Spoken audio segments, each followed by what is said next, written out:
what I've been seeing too on the internet is it's just my algorithm, but it's on everybody's thing. But Annabelle is on tour right now as we speak. She's in Pennsylvania, I believe so, and the state before that she was in New Orleans.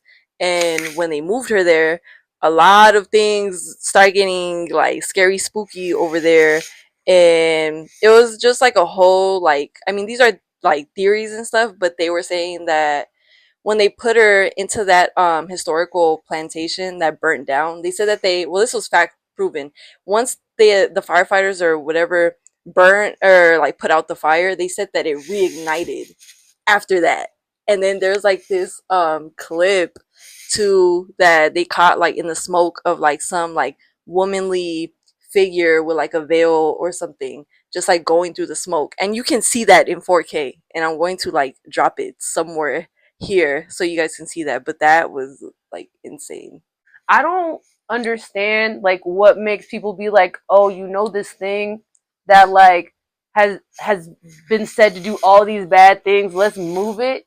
Let's take it out of its original casings that they had put them in, and let's move it and travel it around. But honestly, I'm starting to think that like Annabelle be setting people free. Like she be setting souls free and stuff because she only really messes with people who mess with her. Like Right. anytime something's happened to somebody, like they were mad disrespectful for no reason. Facts.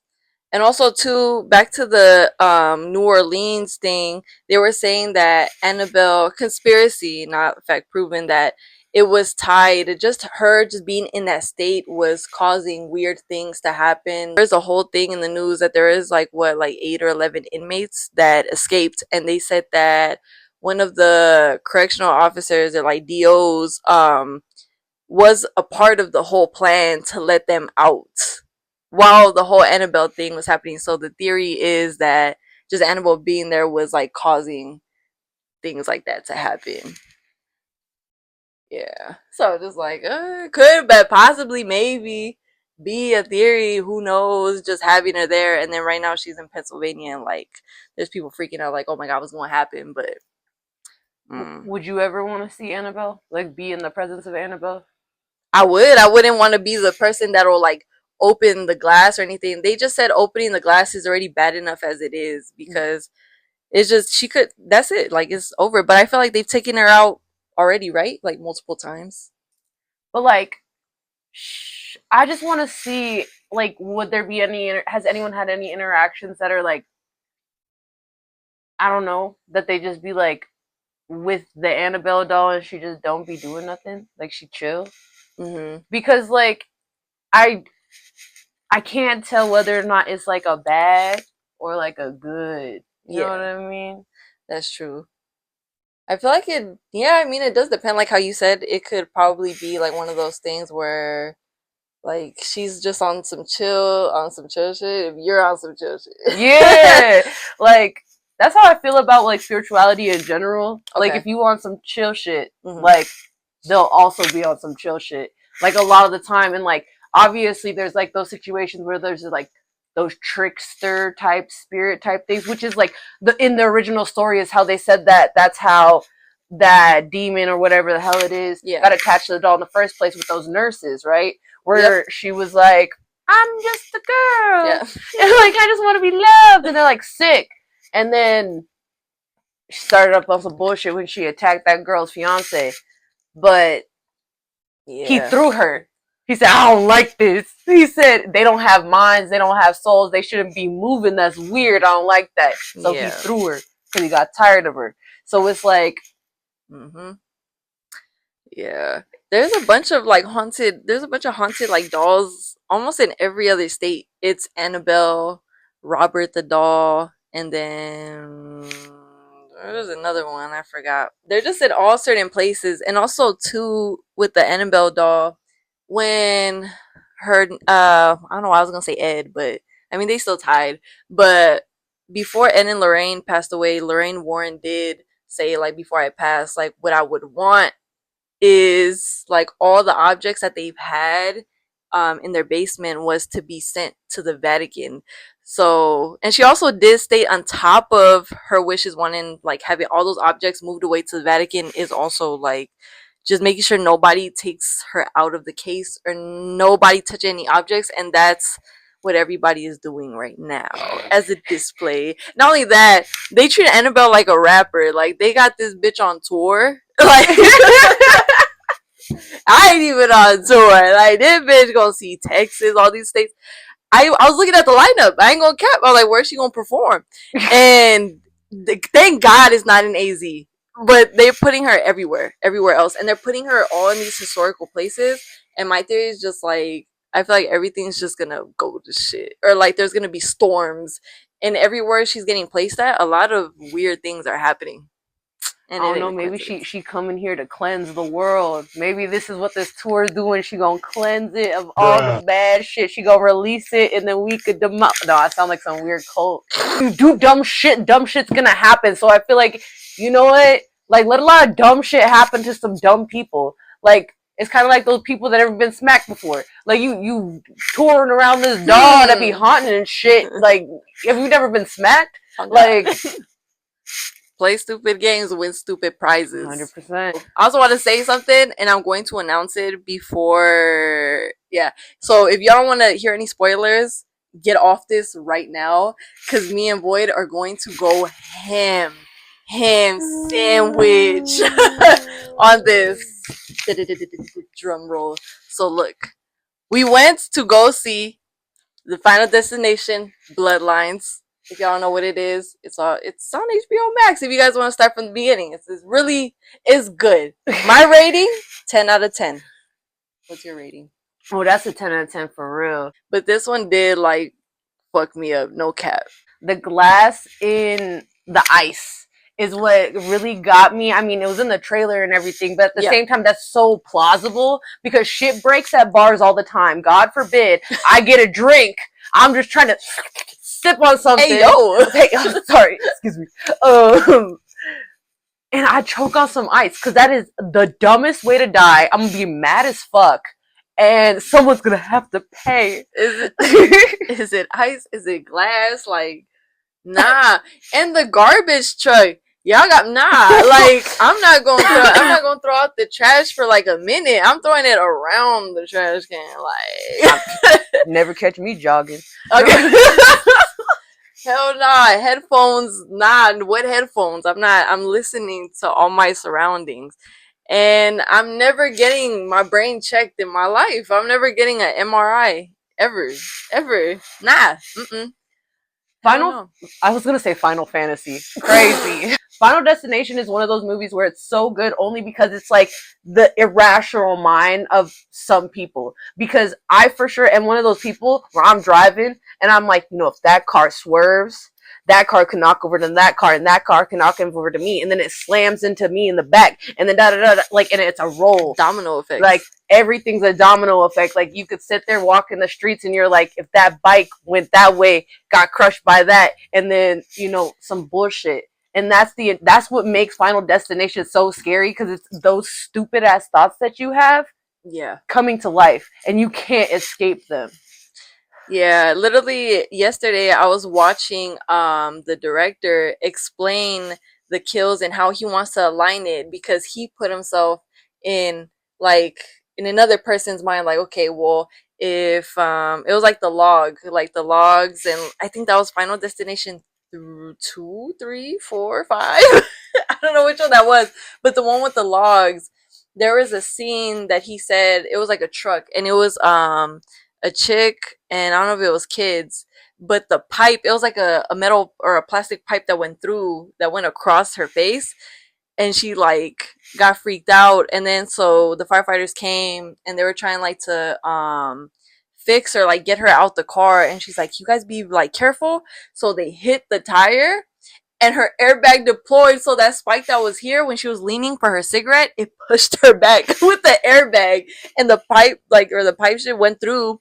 So they connected it, so when she already had her cigarette lit, she put her hand down, the cigarette went down the remaining of the pipe, and it like caused some flame that was coming out from the truck connecting to cause a flame, and it hit something with the wires, and it sliced this one little fine shit in like 3 pieces, like him. Like that was insane. I'm like, what? But I like how he was explaining that he wants it to connect some type of way. Oh, it's crazy. Oh, that just reminded me after we saw the movie, I was talking about, I never looked it up either, the map. I want like a printout or like that map that they have in the movie because she like lays out the book that her grandma made. Mm-hmm. And it like has all these predictions or timelines and all these things of like how these people died, why they were supposed to die, how they ended up dying, this whole tree of lines of people. And like I was talking about how like we were both like after the movie seeing like if the pasts, all the pasts, like final destinations are involved in that. Like if it's all because of when the movie took place, like that timeline started in what, the 70s, 80s. It took place. And so in all the other movies are more like modern. Except for that one. So it's like, do all of them connect to that one thing that happened? I think so. I mean, you can, because it's hard to say that everything started with a premonition, but it's just like how far do these premonitions that these people have gone? You know, because we just got the barely the beginning. Because if you see all the final destinations, people say that, you know, the fifth one was first, the first one was after, the fourth, the third, this, and then the sixth, and then I'm like, okay, so if this one is technically the first one, since it dates back to the 80s, that is going to correlate and put all the things together with all the previous final destinations, and they're going to claim the sixth one or the new one as the first one, then it's just like, how far do these premonitions go? In a perfect world in my head, like it's like each one of the branches of like those people in the family, like one person had that premonition to start it all, and they got in their own little cycle of game with death. And also, number one, you can't cheat death, and you can't interfere with death because they're both, it's a double-edged sword. Like, you're gonna get fucked. I mean, unless well, the new movie, they said unless you kill a if you kill somebody else, you take their life force, is what they said. Right. Looking at the baby. The baby, he's like, no, totally not. No. He's like, but no babies. Like, speaking of that, speaking of no babies, that man, MRI. Let's talk about MRI, man. Yeah, his name is Eric. He's the one with the septum. They got the one in that trailer that got took with the fan blade and stuff. That's fine shit for real. Fine shit. It do smoke about it. Like, yeah, but the MRI scene, so like I said, this was spoilers. So with the MRI, damn! Sorry. So with this MRI scene, what had happened was technically everybody knows that Eric wasn't supposed to be dead, and if you know that encounter that he had with his mother, and his mother telling him like, "Hey, son, technically you're not really part of the bloodline because I was fucking on the neighbor." He's like, "Is this why you always wanted to play catch?" Dude, I lost my shit in the theater. So once Eric realized I'm not part of the bloodlines, he thought, okay, well, I'm invincible.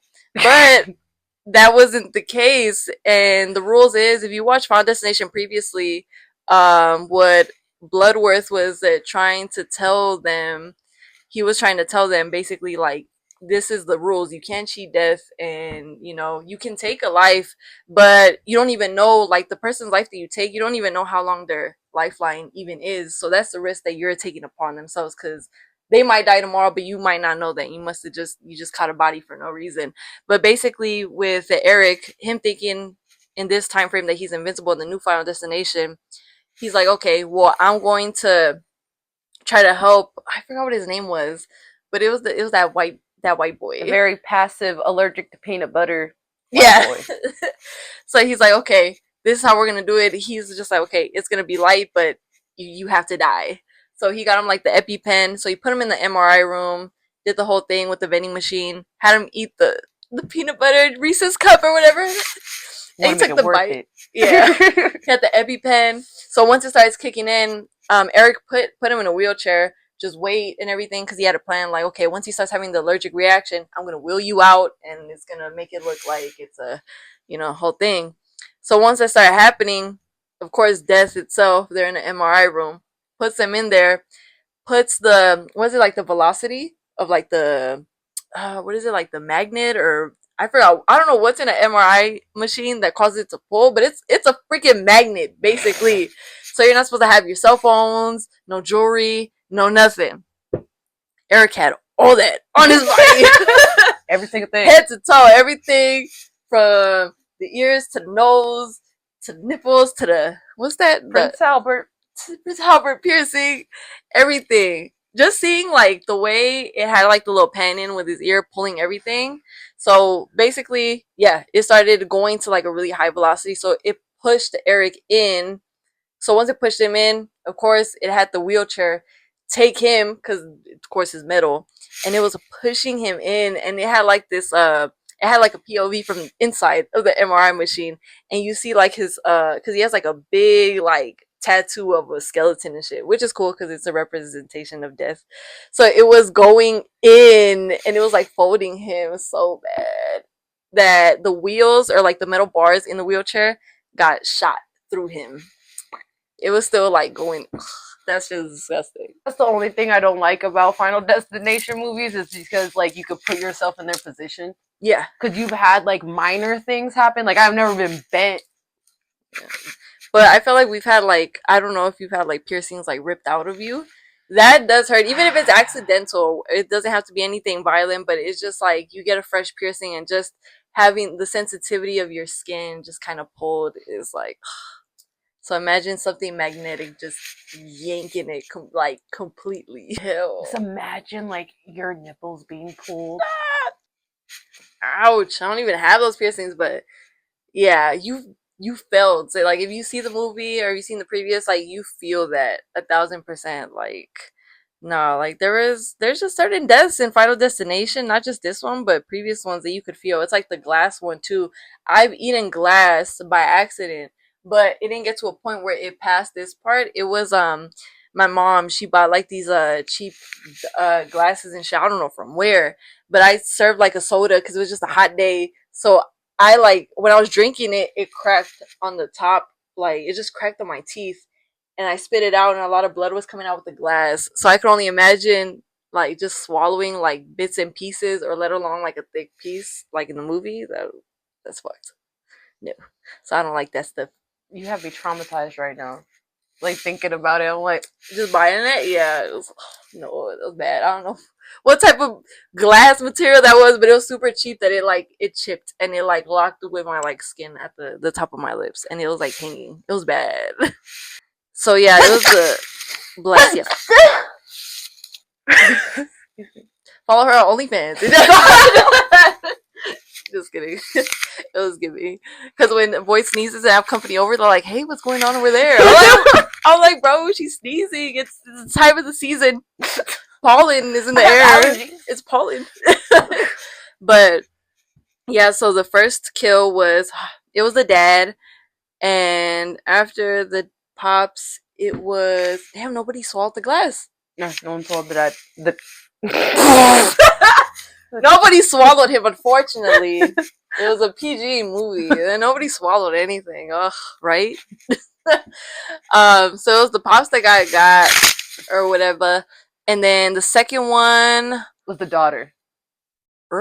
She did? Wasn't it? It was the daughter, because it was like she was the one who was like, because she was still there when she was like, "We're mourning our dad. Why are you talking about this right now? Fuck you!" And then she got ate.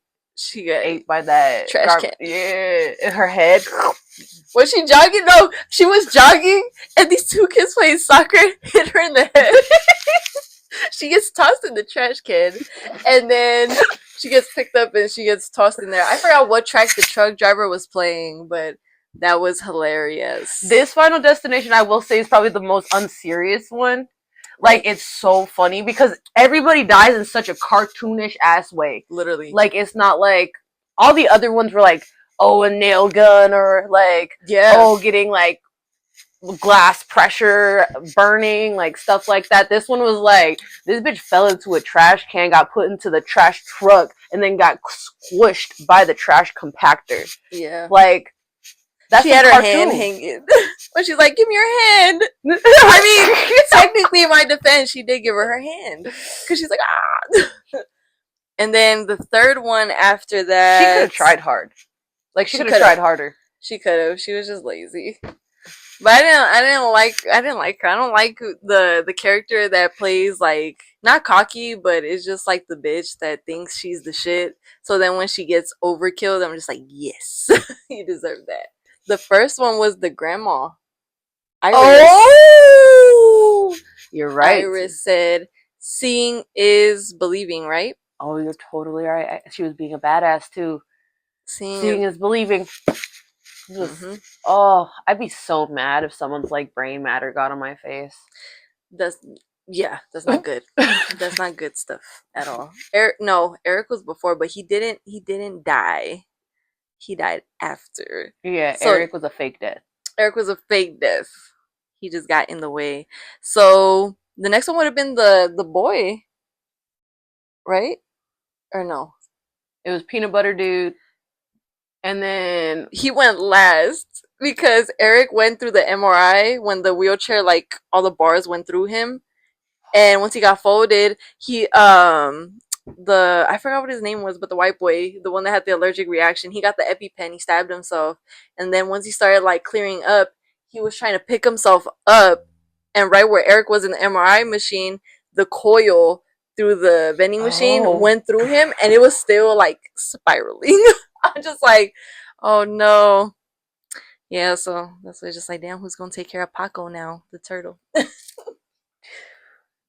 And then then who else after that? and then they went on that big journey. The mom and the two kids Hmm. reunited, and it feels so good. Anyway, The mom got taken out by the pole because they were like, okay, well, if the only way we're gonna end this is if we all go to Iris's house, which is the older woman's house. So once they were going there, a lot of things started happening. That house wasn't even safe proof at that point. She had so many death traps, and I'm just like, okay. So the long bar took out the mom, and then the two kids. One, she ended up drowning. The sister. she didn't drown. Oh, Oh wait, no. Well, I guess. she did, but her heart was still beating. Oh yeah, that was the plot twist at the end. So the brother revived her, and he's like, "Oh my god, we cheated death. Oh my god." Fast forward. Oh my Oh my god. god. They go to the brother ends up going to prom. Everything's cool or whatever. And I think one of the dads that the boy's taking the daughter's dad was saying like, you didn't. It's not considered death, or you didn't die. You were just unconscious. And she's like, unconscious, like.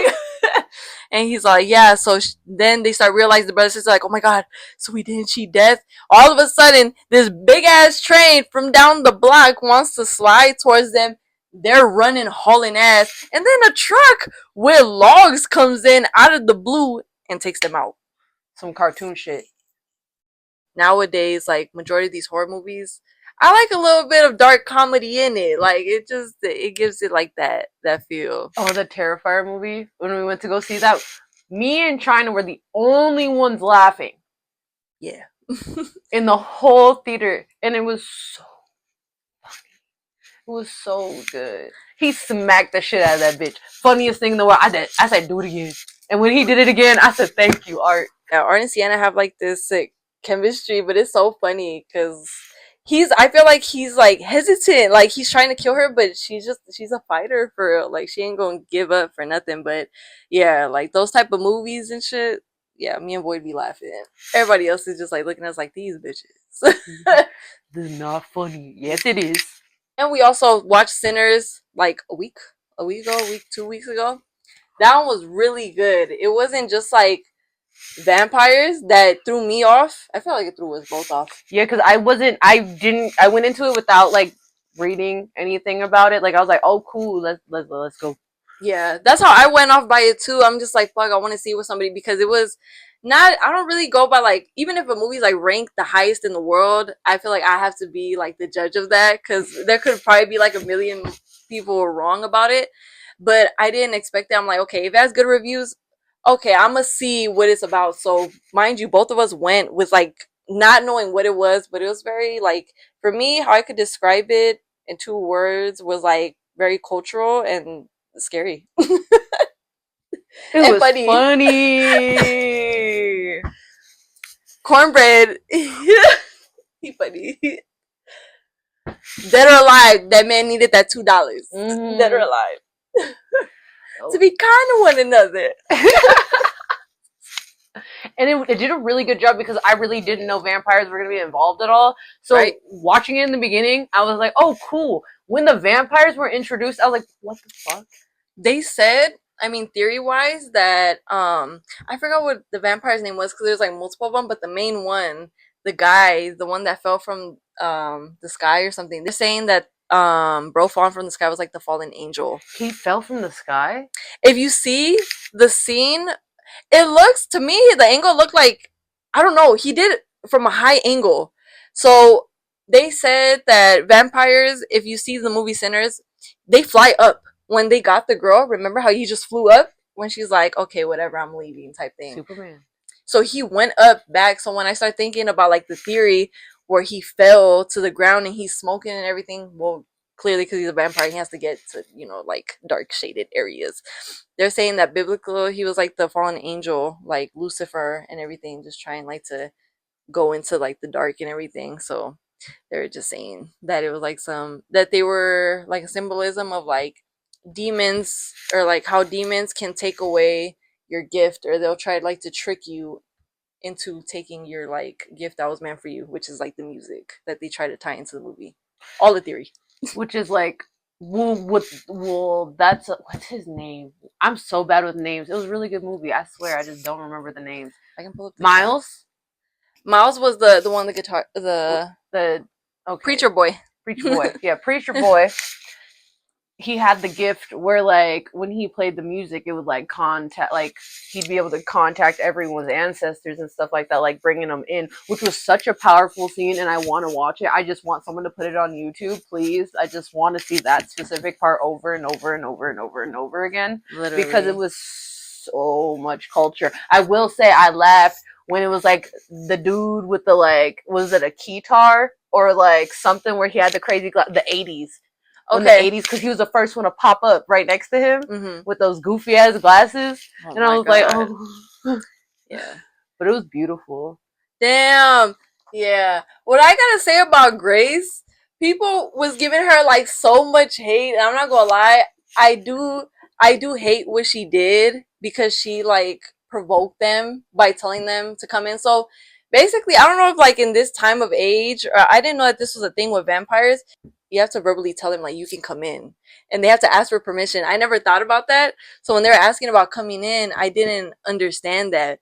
But basically, Grace, which is the Chinese lady in the movie, her dude already got and everything, and she was just over it. And people were saying that she was in the wrong for letting him in, because they said they would have lived if she wouldn't have let them in. Nah, because it was something they were going to have to deal with anyway. And it was like everyone's loved ones were already outside and have been changed. The whole entire goal, they were not going to stop until Miles joined. Literally. So I understand with all that frustration, I probably would have been the same shit. Like, come the fuck in then. Like, let's go. Let's get it over with. Because either I'm going to die fucking tonight, or like, I'm taking you down with me. We're like, I'm not going to let you live like that. Facts. Which is like what I respect about it. I get it.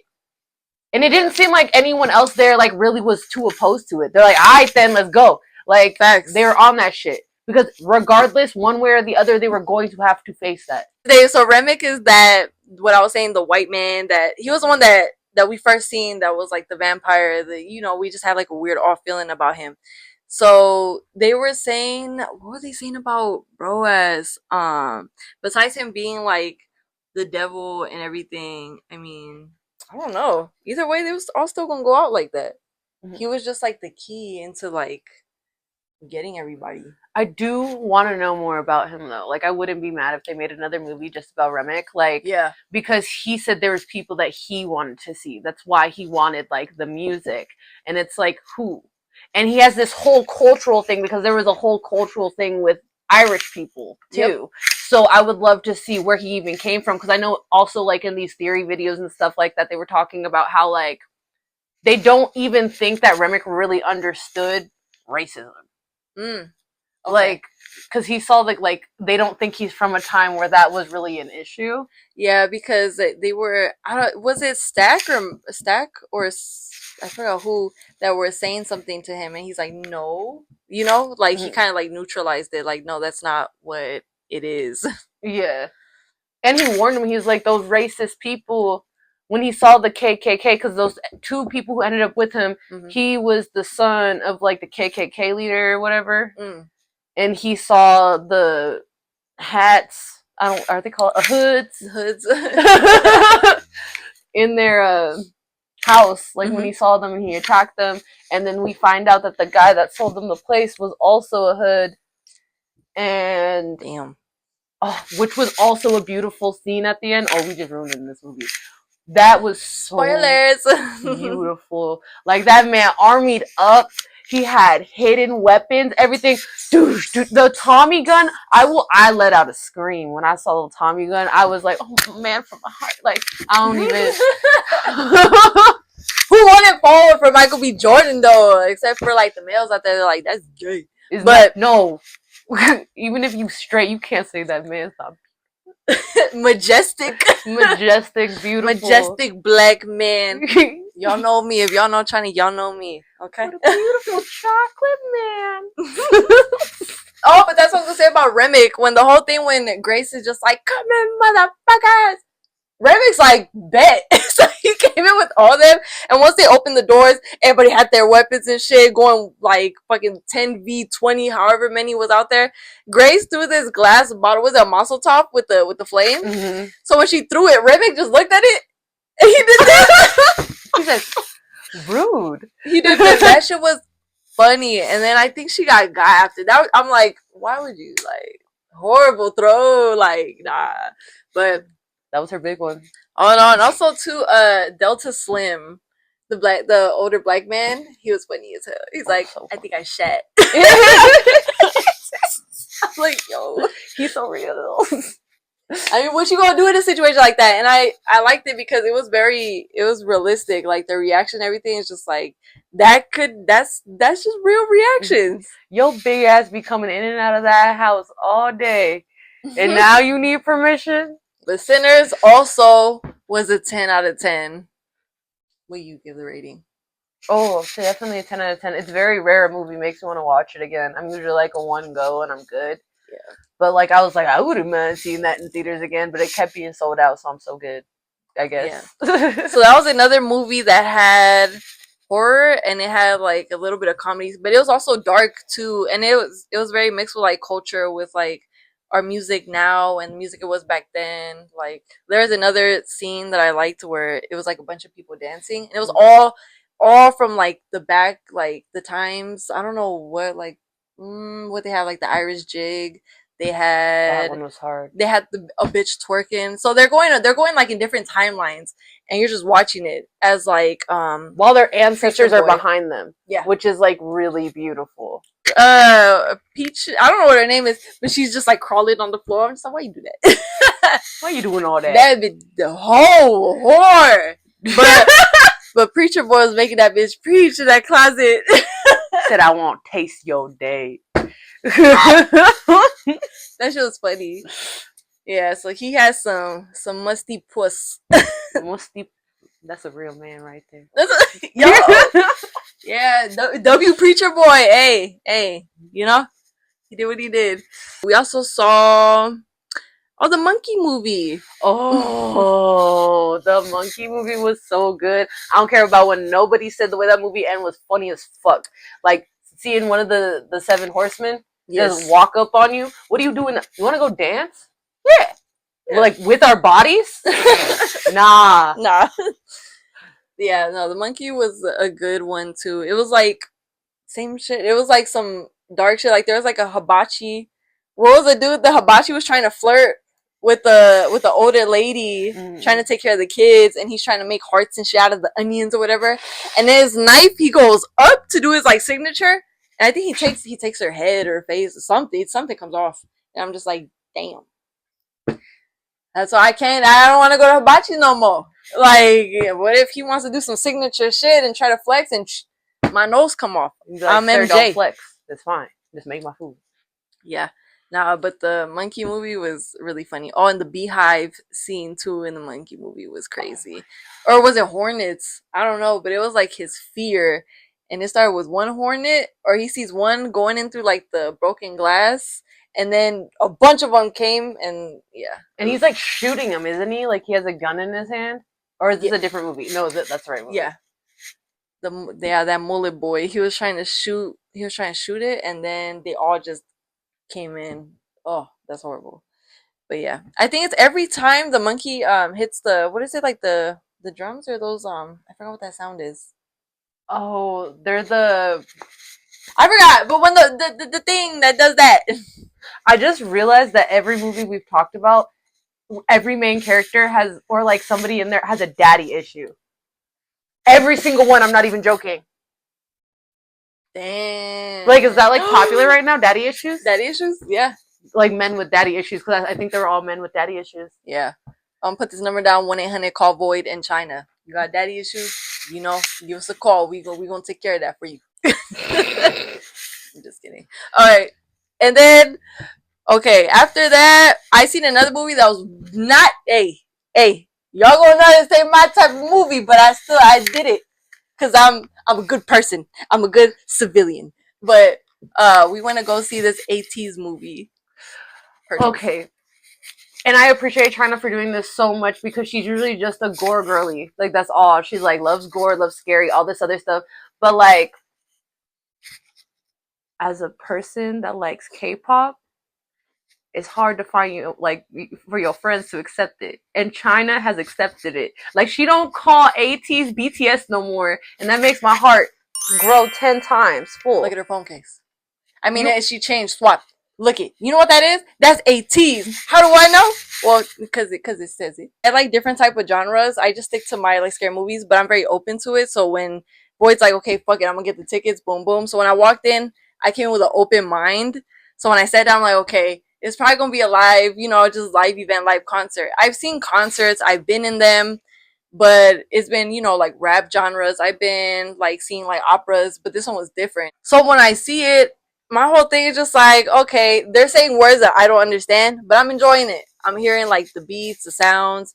But what I fucked with was the part when they start changing their sets, and I didn't know, first of all, that they perform like for an hour, 2 hours long, and the wardrobe change and the transitions and the time and how quick they have to do it, like, is insane. Like, it's insane how they do it. And it's not one of those concerts they sing, they change wardrobes. No, these people are actually like, I don't know if it's just me, but they're like high key telling a story, and their whole concerts, I'm assuming they have like a message for every single like tour that they have, which I fuck with because it shows like their personalities all put together and like their journeys. And I feel like as an artist, you're supposed to do that. Like people that paint on canvases, they're showing how they felt in that moment and what inspired them. So I felt like that's what they were showing in that movie, and I really did like fuck with it, even though I didn't know what they were saying, and I know that they were trying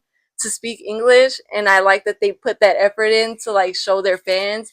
And I like how they do, like they were doing check-ins on like the crowd, and they're just like, hey, like, are you guys doing okay? Like, we're gonna make sure we give you everything that we got. And I fuck with that because that's what you as an artist, as a creator, is supposed to do. You're supposed to give everything what you got because that's the tool that was given to you. So why not use that to your full advantage? So I fucked with it. It was really cool. I liked it. And that is 100% what I needed from my friend. 100% is to like take it in and like listen and like see it. Yeah. Because it's not, it's like a like theatrical. Like it's a whole like, it's the music's good, but so is there's dancing, and then there's like performances that go to stories and stuff like that, and it's really beautiful. And for whatever reason, people are so fucking against it. I don't understand, why are they against it though? I don't know, like, because I've had like an experience of somebody, that one dude that came over here. Okay. He like every time I would bring up K-pop, he would be like, "Oh, like they don't write their own music, they don't do this, they don't do that. I said, well, actually, this group does a lot of their own production, songwriting, stuff like that. And he's like, no, that's what they want you to think. He has his little like artist thing. I don't know, y'all artists be having these apps that like show like the credits to everyone. You can look them up, all that other shit. So I said, put in this man's name. Puts in their name. He said, oh, wow, this is surprising. Well, I've worked with people with Sony. They probably lying. Get over it. Like, I really don't understand like why it's so hard to like intake any other music outside of the one that you're comfortable with. Right. Because when you really think of it, like especially this group specifically, the reason I love them so much is because it's so many different genres fucked into the music. And that is what I love, is like a clusterfuck of genres that sound good. Like that's art. Right. Definitely. Yeah, and I feel like people, like how you had that experience with somebody like that, those are those type of people that I like to say are very closed-minded. They're not open to listening to new things. And that's true. There are people that's fine. You like to listen to rap music, cool. But we're not those type of guys. Girls. But we're not those type of people that we're very closed-minded. I'm very open to hearing things, listening to things, just to trying new shit, you know. But with this one, it was very different, because rap, like, same thing with like artists like me. I like to, if I had the chance to do something like that, I would love to do like how, not like exactly verbatim like how they would do it, how they would announce things, but I would expect my music to have impact on people, make them feel some type of things, you know, like whether it's aggression or emotion. And I feel like that's what they brought. They brought emotion, choreography, you know, not music. They had everything like orchestrated like perfectly. It made sense to me, where I'm like, okay, at first I'm just like, whoa, what's going on? Because it goes from like really heavy dark shit to light. And I felt like I can not really put in that same box, but it's the K-pop and like opera. You know, they dance, they sing, they cry. You can see their pain on stage. You can feel it. So I feel like if you can feel that through a screen, like they meant that shit. And I fuck with that as like an artist, like as a whole artist. Like, and that's really beautiful. But I hate that when you said you wanted to do something like that, my first thought was like China about to bust out some dance moves. She gonna hit him with a, I'm just like, crump it. Please, can you please just start having some like crump sessions in your sets? I might have like mental breakdowns and shit. I'm so down for that. You actually did do something like that. Remember when you did on floor? Yeah, I died on the floor, and then I came up as the Undertaker and stuff. Now, what if one day the Undertaker comes in through the doors, body slams China, starts beating the shit? No, I'm kidding. I end up in the hospital, and I'm like, we did it.